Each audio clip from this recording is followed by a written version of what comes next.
Well, might as well start with a name familiar to a lot of people, and that's Joshua Renfro. Maybe one day we could be good. Nah, you got to show some promise and show you deserve to be out there. Down 3 with 8 seconds left. Joshua gets fouled, makes 3 free throws. We end up winning in overtime. You know, it's a lot more to it than that, man. Just back and forth, haymaker, haymaker. Era Sports. We're at the game. Welcome back to the Era Sports Podcast for the next 16 weeks, where we are going to have a coach or a player on to just get ready for the season here in Southern Indiana. Today, I'm joined by a great friend of mine, Hayden Casey, head coach at Christian Academy. Hayden, how are you doing today, man? I'm good, Braden. I appreciate you having me on and all you're doing to highlight the coaches and players and all you do for our area, man. So. Hold on, you two know each other? No, yeah, there we go. You know him? No. Okay. Okay. I texted you to say I wasn't going to bring it up, but I do say, like, I was thinking about the other day, as manager, player, and now being a coach with you, it's been 10 years, which is crazy. Because, you know, I managed the team that I played my senior year where you were coming around. So we've been through it together, man. Sure. We've seen it through. So, Coach, we've asking all the coaches, basically at Era Sports, what we want to do is kind of show Central and Northern Indiana what Southern Indiana is all about. Luckily, you know, I get to post this team a little bit more than others, and I don't really care because I can do it. Tell me a little bit about your key players, your key returners that helped last season with the sectional championship, who you have back, and a little bit more about that. Well, might as well start with a name familiar to a lot of people, and that's Joshua Renfro. Probably a lot of people in the area have heard about him, and if not, man, I don't know what else Joshua can do as a player. I mean, then get out from under the rock, I guess, if you haven't heard of him. Yeah, to head into his senior year, sitting at about 1,500 career points, to have every shooting record at our school, to do what he's done in just 3 years is truly unbelievable in a lot of ways, especially being at a place like Christian Academy where everyone knows you're the guy. Everyone's going to stop you from being the guy, and you still perform as the guy.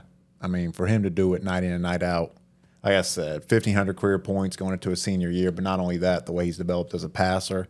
Just even thinking of his scoring, man, the way he's able to get to the rim now, his physicality, he's really developed into just a truly an all-star player, man, who deserves all the recognition he's got at the state level, at the local level, whatever that may be. Yeah. But, man, the way he's able to play is truly a pleasure to watch, not only as his coach, obviously, but as a basketball fan, he'll do some stuff, and it's definitely worth the price of admission, man. Is there any games he's not face guarded? Well, see, that's the thing, man. A lot of people don't realize, you know, people forget, one, it takes a lot of work to be as good as somebody like Joshua. It just doesn't happen. Sure. You know, but not only that, Joshua's not the only example. We have a ton of great players in our area, in our sectional. We could go down the line. But we also have a lot of great coaches. So, of course, you're going to game plan and handle those players the best you can. And Joshua, all the time, like I would. But, yeah, absolutely, he's face guarded and he's doubled and he's trapped off the ball screens. There was a game last year where he was triple teamed. I mean, and he's still able to do all the stuff he does. Again, just in the backcourt, too, which was crazy. I don't got to get into all that, but absolutely. He's had some good coaches. Well, I appreciate that, but I tell everybody he makes me look like a way better coach than I probably am. Yep. So it starts with him, and then you look, our top 7 guys, 6 of them are seniors.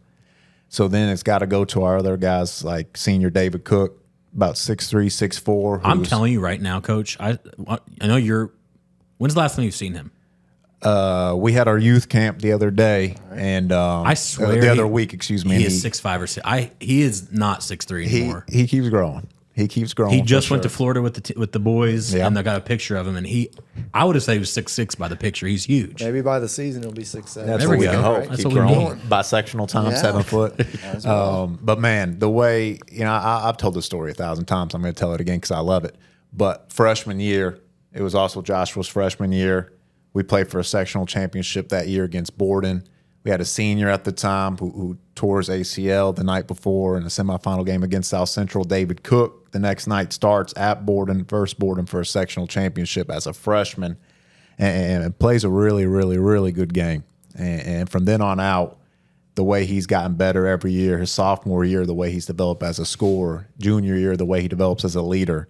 So to look for what's coming his senior year is very, very exciting. And, we mentioned stuff, the cliche, you can't teach 6'3" or 6'4", right? But you also can't teach some of the stuff he has, just the competitive nature he has and the drive he has and the way he's able to set a standard. That's what you want as a coach, your best player setting a standard, making sure the little things aren't going to go by, that we gotta set the standard, we gotta meet the standard, and if you aren't doing it, you're going to get called out. And not everybody wants that, but I think the great teams have that, and thankfully David is a guy who's shown that he wants to do that. So you said you had how many seniors this year? We'll have 6. So is this a few years ago? Did you kind of see this coming and kind of plan this year as, hey, let's this 24-25 season, we might be pretty good. We might be real contenders here. Yeah, I mean, I got to go back to my first year. I take over after I'm biased, but my mentor leaves, just a phenomenal coach and a guy named Steve Kerberg who even humbled himself to come back and help last year. I love that man more than words can describe, and his family as well. But he leaves in 2020, and of course, we went sectional that year. COVID cancels it. Maybe the best team Christian Academy's ever had, just phenomenal senior-laden group. And he leaves, and I take over. But the whole starting 5 that year, seniors, 6 man a senior. So you bring back one guy who had varsity experience. So you start looking ahead, like, man, we're going to go invest in some young guys. Yep. Guys like Nate Doss, who graduated last year, but who could do a great job playing a role, and you can invest in for 4 years. I mentioned David starting that sectional championship game as a freshman. Joshua Renfro did as well. Yeah. So you mentioned going through some battles. I mean, those guys have gone through battles for years, and that's a great point, almost by design in a way. But it's credit to them because you don't get to take your lumps just because, maybe one day we could be good. No, you got to show some promise and show you deserve to be out there, and they have from the beginning. And so we talked about Joshua and David. The other seniors, it looks like on here you got Josh Chansey, Cooper, and Connor Holland. Tell me a little bit more about the role players or just key players for the rest of the year for you guys. Yeah, for sure. You mentioned Cooper Losey. I mean, a guy who, looking back to last year, man, I don't know if we win a section without him down the stretch in the championship game against South Central. Just the way they were able to turn up their pressure and the way he's able to handle the ball, the way he's developed in that regard, he's been phenomenal. And that's something we're going to look for him to continue to do. I love giving him a hard time. Maybe he'll make a shot or two every now and then, but no, he loves the game, man, and puts in the work. Added bonus, huh? That'd be nice. Yeah. But you got guys like Elijah Logston too, who does a great job of playing his role. Just a great offensive rebounder, hustle guy. You mentioned Joshua Chansey and Connor Holland, 2 bigs for us who do a great job. Just especially when they have those one-on-one opportunities in the post with the way teams guard Joshua and David, that we can look inside, get to the rim, and get an easy bucket. Just makes it really hard to guard us if those guys are playing tough and playing well inside. So, man, you mentioned those guys, Joshua, David, Cooper, Losey, Elijah Logston, Joshua Chansey, and Connor Holland. Those are 6 pretty good seniors to have. Yeah. And so we'll go, for this group, they lost a tough one at Borden. Their freshman year, they lost a tough one. Their sophomore year, moving on to the next year real fast. They win a championship. What do you think? What is it like for you to see specifically this senior class, and there's some underclassmen too, Nate Doss, to get up on the ladder and cut down that net? What was that like for you as a coach? I mentioned Coach Steve Kerberg earlier, and I remember graduating from Borden, and I wanted to get into coaching. Coach Nash gave me one name. It was Coach Steve Kerberg. It works out. I worked under Coach K for close to a decade as his assistant, and he knew I wanted to be a head coach. And he would tell me all the time, whether it was after a tough moment, maybe it's a situation away from basketball, not on the court, maybe it was even after a big win, man, he'd just look at me and be like, "Are you sure you want to be a head coach one day?" And then you don't really know what he's referring to until you get the job. And I say all that to say, if you don't know, you don't know. And that's not a shot at anyone. That's just the truth. So when I say, going back to your question, that honestly one of the happiest moments of my life, it might sound crazy to some people, but if you don't know, if you haven't been there, if you haven't been through get in there your first year and losing to a better Lanesville team that year. They were great. Getting back to sectional championship and being so close the next year, and then losing to a phenomenal senior Leyden boarding team. But to watch your guys, man, break down and to know all the work you put in all season, it ends like that. You mentioned, that group's sophomore year, lose a tough one to a team that ends up making a Final Four run. Man, those are some tough moments if you really, really care about it. I'm guilty of it maybe too much. If your life revolves around that and watching those guys succeed, it hurts. Yeah, because there's 100 tough moments, all for that one really good one, right? So to watch, you mentioned Nate Doss, a guy we invested in from his freshman year, to watch his career end with him cutting down nets. I remember pulling him aside, almost getting a little emotional. Like, man, this is what it's all about, man. Like, this is something I'll remember forever. To pull Joshua and David and those guys aside who've been through some tough ones themselves, to watch it ultimately culminate is, and again, if people call me crazy, it's all good. But if you don't know, you don't know. If you haven't been there before, you haven't. It's all good. But, man, for those who know how special those are, to watch those guys cut down nets as a coach is more than words can describe, man. From an outside perspective, I see you guys building Joshua's freshman, sophomore year, that group. Okay, you broke through the sectional. Outside perspective, you're thinking, okay, target's on your back. Now it's time to win a regional, go compete for a semi-state. Is that kind of your mindset and your all's thought process? Yeah. I think, too, I've talked about it before, and I cannot remember what local coach that won a state championship said it, but just the sectional might be the hardest round in the state tournament, and it's just so hard to win those sectionals. People don't know, man, and we've been fortunate since 2015. We've won 4 as a school. We won 2015, 2018, 2020, and 2024. You look at some of the teams that have had phenomenal success. I mean, state championship runs. I mean, just great programs in our area. And there's only a handful that can say they've got 4 in 9 years or whatever it is, since 2015, those seasons. So we've been fortunate to have a lot of success in that regard. You mentioned making a run. Obviously, that's the hope. And that's the hope for about 400 other teams, 1 through 4A. But yeah, I can think of 2 or 3 that really have that realistic expectation, especially in our area. Yeah. But that's something too that you got to embrace. I've always been one to kind of downplay maybe a little bit, one step at a time. But there's no problem in dreaming big. There's no problem in realizing, man, we got something special. We're going to go after with all we've got. Yeah. We're going to try to be the best team we can be. Whether it's in the summer, whether it's after we lost in the regional and we're in the weight room the next week, or whether it's during fall, whatever time of year it is, we're going to do the best we can to put ourselves in the best situation possible, and we'll see what happens, man. And I do feel like that sectional, that experience matters so much. That week, man, to avenge a regular season loss, beating West Wash in the first round, after 3 quarters, it's 43-15, just a pretty dominant performance from the guys that come out and make a statement like that. Then that Friday night game. And that's what I want to go to next, because that is a really big catalyst for this team. I would say this if I was covering you guys with no ties, but like sitting there in the fourth quarter, I mean, you're a head coach, you can't think like that, but you're like, we lost this game. And then for those 5 guys to say, yeah, we're not done, to win in overtime, I think that was kind of like this. You got some dogs on the court. That's what I mean. Mention that Friday game. Honest to goodness, there's not a single time, and I don't know how many people listen to even know, but we're down by 3 with 8 seconds left, taking the ball on the sideline, and end up winning in overtime. But there was not a single time, honest to goodness, that I thought we were going to lose. Honestly, when you have a kid that can shoot like Renfro only down 3, I wouldn't feel too bad. I mean, people who don't know, you're 53-50 or whatever, down 3 with 8 seconds left. Joshua gets fouled, makes 3 free throws. We end up winning in overtime.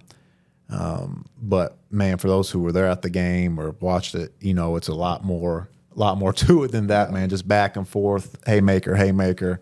And honest to goodness, man, for the 3rd time, and I'll expand on it in a second, never once thought we were going to lose.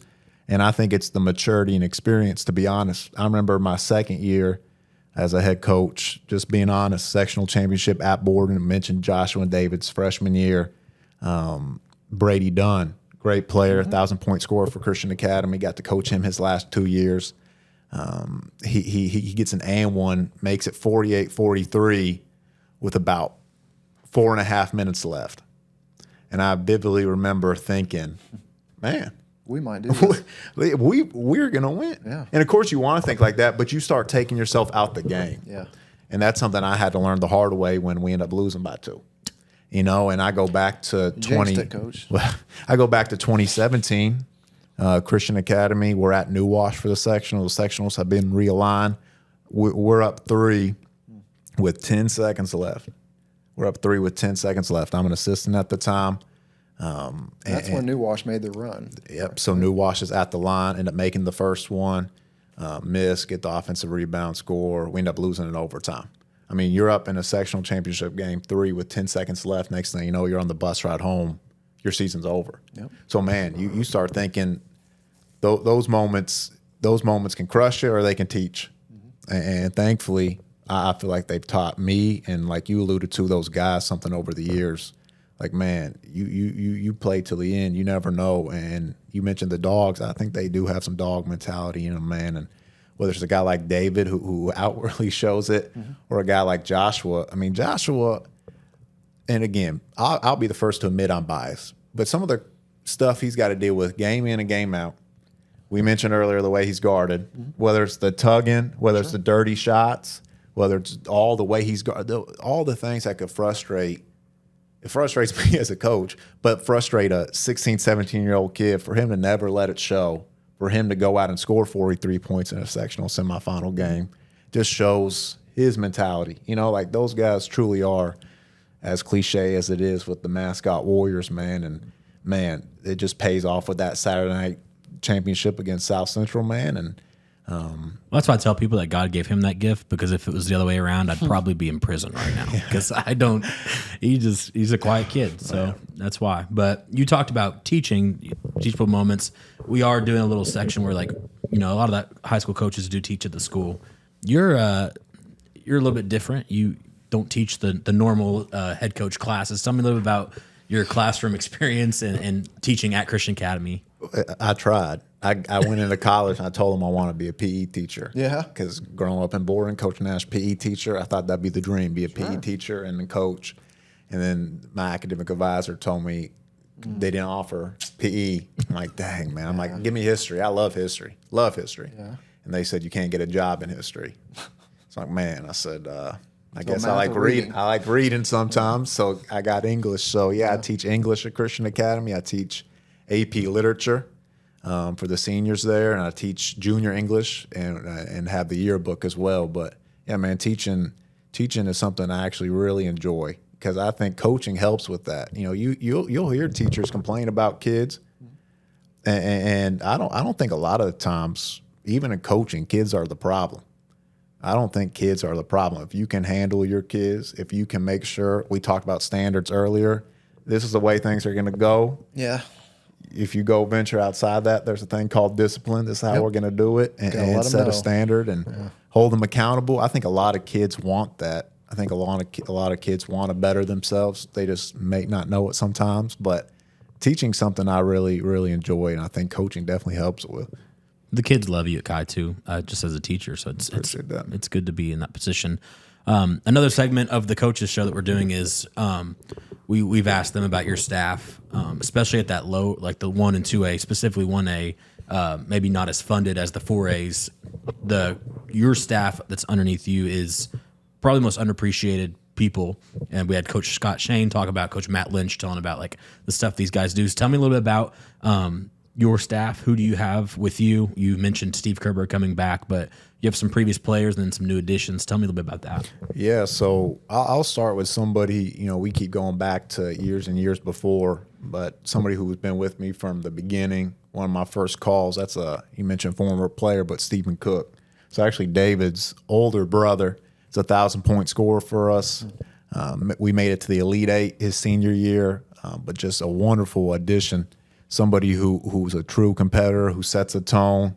We talk about meeting a standard. He's going to make sure the guys do it, call them out when they're being soft or maybe not doing what they're supposed to. But man, truly a guy who's been with me from the beginning. That I'm so thankful that he's there and he's doing what he's doing. So Stephen Cook's been phenomenal for us. And you know, if I could go on a tangent for 1 minute, man, we've talked about him for a couple of times now. But Coach Steve Kerber, you know, he's with us, and you know, he was a head coach at Christian Academy for 9 years. And before he took the job, he watched Christian Academy lose, no exaggeration, by 100 points in a summer league game. Ouch. 100 points. The AD, and it's been 2 or 3 ADs ago now, but Coach K tells a story that when he's being interviewed, the AD slides a piece of paper across the table to him, and Coach K picks it up, and I forget the number exactly, but it's like 5 or 6. And the AD, he's like, hey, this is the number of games this senior class has won. Like, you sure you want to take this job?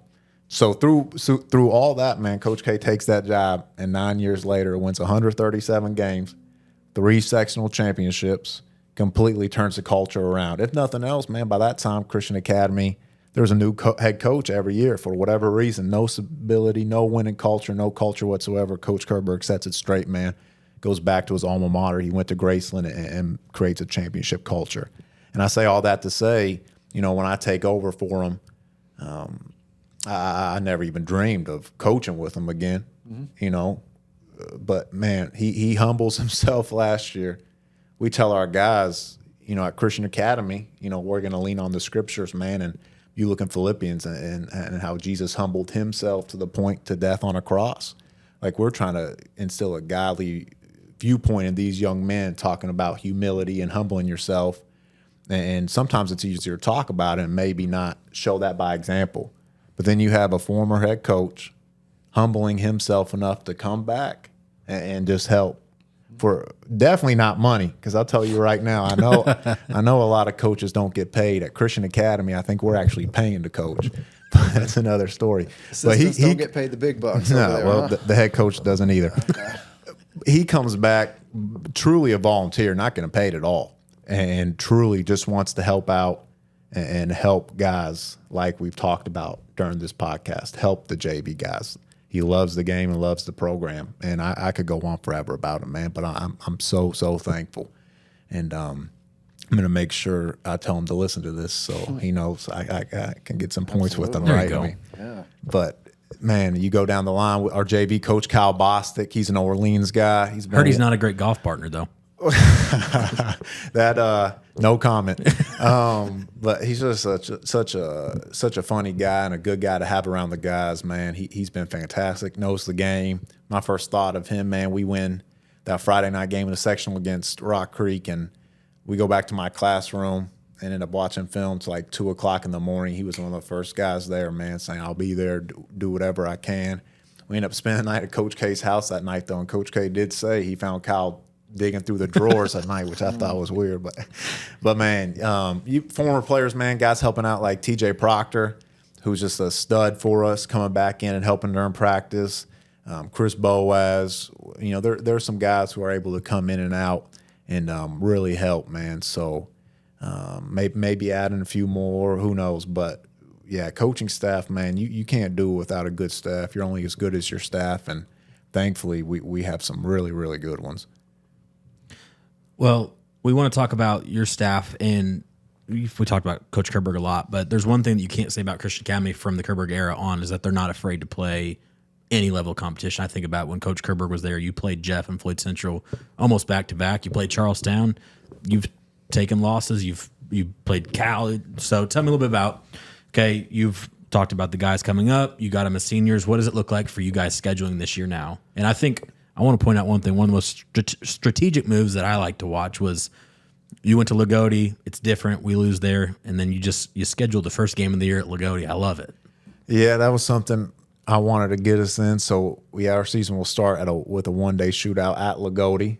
You know, you can't run from expectations. I think any team in our section who doesn't want to say they want to be at Lagodi's line, why even playing if you want to get back there? So that's the hope, to be back there, you know. And we'll get 2 times on that court. I think it's November 30th, that last Saturday in November, the first Saturday of competition week. But, yeah, 2 games there. And, you know, you mentioned the schedule. So who do you got? Who do you got at Lagodi? Do you know who you play? It's us, Lagodi, Trinity Lutheran, who Okay. we'll end up playing a couple, and they're phenomenal. They'll be a good Yeah, they will test be each good. time. We'll go on the road, and it's always tough to play there. And then Owen Valley, Okay. who I'm not too familiar with, but some 3A school. Hey, anytime you're playing up against the 3A, that's good. But you mentioned the schedule. Really tried to mix things up this year. Some Indianapolis area schools didn't work out. Schedule's full. Maybe didn't hear anything back. Some local, bigger schools didn't work out for whatever reason. So did the best we could to upgrade the schedule a little bit, toughen it up, if that's the right word. But right from the start, you mentioned that 2 games at Lagodi, that'd be a good experience. The Jefferson County tournament had some big changes. The tournament that Madison and Southwestern Hanover always flip-flop each year. So they've the 2 Kentucky teams are out. Shaw Memorial, I believe, is out. So it'll be us, Purdue Polytech, Inglewood, Southwestern Hanover, Madison, Brownstown. And they were looking for a 6-team last time I knew. But, completely revamped tournament with some just amazing competition. Think of people like our games, in December as well. We got invited to go up to Grace College for their Characters of Classic shootout, highlighting some top programs from all classes throughout the state. So we'll play Morgan Township up there, who is a really good Northern 1A team. But, you're up there with like Crown Point and Brownsburg and those big 3A, 4A prestigious programs. That would be great. And, I think towards the end of the year, we got to add Seymour at Seymour, which – as a 1A school, it's a dream to be able to schedule that and play in that gym. Man, I remember talking to you about it before, Patrick, just as a basketball fan. Sure. To walk into Lloyd E. Scott, you think of just the countless basketball memories that have been made on that floor. For Southern Indiana people, Seymour Gym is the gym. It's a cathedral of sorts, man. So to be able to go there and play will be phenomenal. And obviously the experience will be cool, but you're going there to try to win a game. We scheduled it because Seymour's going to be really good again this year, and we want to test ourselves. Then I'm sure there's some I'm forgetting. But we'll be playing against some improved teams too. And like I said, really try to mix it up. Maybe not as much as we ended up wanting to, but got some good new additions on there. Awesome. Well, Coach, we want to end the show with letting you say anything about your team that you want the rest of the state to know. And we'll even say like the Louisville area. If they don't know Christian Academy basketball, what do you want to leave them with? And what can they expect for this season? Well, I still think back to when I got the job. One of the local papers asked me that same question. And I love Coach Hill at Henryville. I student taught with him, talked to him quite a bit still. He's a character, man. But I feel like every time you play Henryville, every time you play Borden with Coach Nash, Providence, whatever it might be, man, teams you're just in for a dogfight for.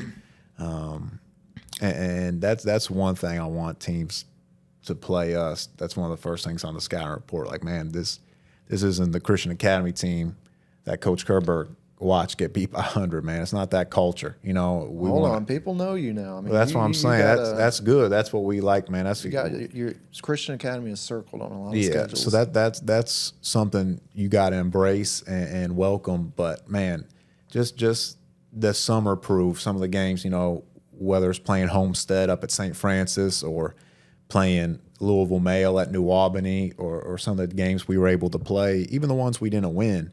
Maryville, Princeton. Yeah, there wasn't a single time as a coach where I'm like, man, our guys just didn't compete. Our guys looked like they didn't want to be here. And that obviously that's one of the worst feelings as a coach. But man, I just really am grateful for the group we have. That I know you mentioned that Friday night last year where they were able to compete to the end and pull it out in the sectional. That's the group we're gonna have all year, man. Is it always gonna be perfect? Absolutely not. Because I'm not a perfect coach, and nobody's perfect. That's not what we're going to expect. But we are going to expect, and I know we're going to have guys who are going to compete no matter the situation, from the tip to the final horn, and that's a great feeling as a coach, especially come tournament time. Yeah. And then we want to ask a couple coaches this entire year, and honestly, the 2026 class too is just completely loaded with talent. Schools, players, coaches. You don't play every night, so if you guys have a couple off nights, of course, you're going to scout. You do a really good job with that. But what are a couple players or teams that you're looking forward to watch in the regular season, really at any level? Man, that's the one good thing about coaching I've come to that honestly might be my favorite part is the preparation and scouting. It certainly does take a lot of time away from family, which is always tough, but going to watch basketball and get into scouting, getting your guys prepared is something, honestly, I'm serious. The film work, it might be my favorite part. But it's also a downside as a basketball guy. Like I never, until the state championship game, got to watch Jack Benner play in person because I was always scouting. If there was a night he was playing and we weren't, I was scouting. Never got to watch Romeo play in person. Why? Because I was always scouting, so it's... Oh, he wasn't that good. Don't worry. Yeah, it's not that big of a deal. But you think, I guess it will work out really well, like playing Silver Creek, how good they'll be. Well, obviously, we'll scout them a few times, so get to watch them in person. And you go down the line with some of the teams we play and some of the talent we'll see or some of the studs that teams have that we'll see. You'll be able to watch, we don't play the Jeff Seymour night. Well, You go watch Jeff play. Well, okay, yeah. So sometimes it works out like that. But I think that's a really cool thing about our area going into this year is there's a lot of teams who maybe the best way we'll say, sectionals are so hard to win. Regionals, man, people do not know how hard they are to win, and I'll stand by that. So there could be teams who don't win a sectional who still have great seasons. But there are some teams who could make some big-time runs, and I know I'll be rooting for them. You mentioned Jeff a second ago, man. Coach Wilkerson, for my interactions with him, just been always so pleasant and nice to me and willing to help with whatever, and he does things the right way with his group. I know I'll be rooting for them as they hopefully make their run. And you look at their sectional. New Albany's no pushover, man. Seymour's no push. I mean, A lot of good ball. yeah, it goes back to just how tough sectionals are. But man, just the talent in our area is unreal, and that's a blessing to be able to say that Southern Indiana ball, man, could be in for a really special year. Is there any team on your schedule that maybe somebody hasn't been to a Christian Academy game in a while, and you're like, oh, this is the big one. This is the one you guys should come check out. The big rivalry, the big atmosphere. That was one of the big takeaways from last year, man. I remember my first year coaching at Christian Academy. Alex Hayes, he used to coach with us, and I sat down next to him. At that point, I was at the end of the bench, so it was just me and him. Yeah. And the varsity game's about to tip off, and I kid you not, we sit down, and I'd say, Alex, where's everybody at? Because I just graduated from Borden, watched those guys on a state title run in 23rd, packed gyms every night. And I kid you not, I look across the gym at Christian Academy. There's maybe 8 people for a varsity tip-off. Some parents and yeah, family. Yeah. And so I'm like, Alex, where is everybody at? And he's like, welcome to Christian Academy, man. It's like, dang. So, again, going back to Coach K, changed it. All those players he had helped changed it. And I think last year our home games were unreal. The turnout of the section was the best I've ever seen. Regional, we got all our seats, man. Like, the support last year was unreal. And, obviously those rivalry games are always going to bring what you're alluding to. So we'll have Rock Creek at home this year, early December. Because when I make out my schedule, I want to know what's the big ones. Borden will come to our place. I'm just thinking of sectional opponents that will be at our gym. I know a lot of those bigger, like Seymour, will be on the road. I'm not sure if we'll fill up 9,000 seats, but we'll do our best. You're at Silver Creek again. I was going to say a lot of those games, man, like Silver Creek at Silver Creek, Paoli at Paoli, Providence at Providence. You go down the line, just the way it worked out. A lot of them will be on the road. Road warriors this year. But again, shout out to our crowd, man. The way they were able to travel and thinking we were invited to Oakland City last year, played a great Bloomfield team, came out with the win that night. We had a great support that night, man, in a different time zone. On a random night in January. I think Christmas break was even still going on. So, man, our fan support, student support was unreal. So, any night, hopefully, is the right answer because we had some great atmosphere. So get your season tickets. Yeah. There we go. Coach, thank you for coming out. Again, Christian Academy, looking for a good season. Go out and support them. Again, like, share, subscribe this. As the next couple of weeks, we'll be sharing other coaches and players. And thank you for tuning in. Era Sports. We're at the game.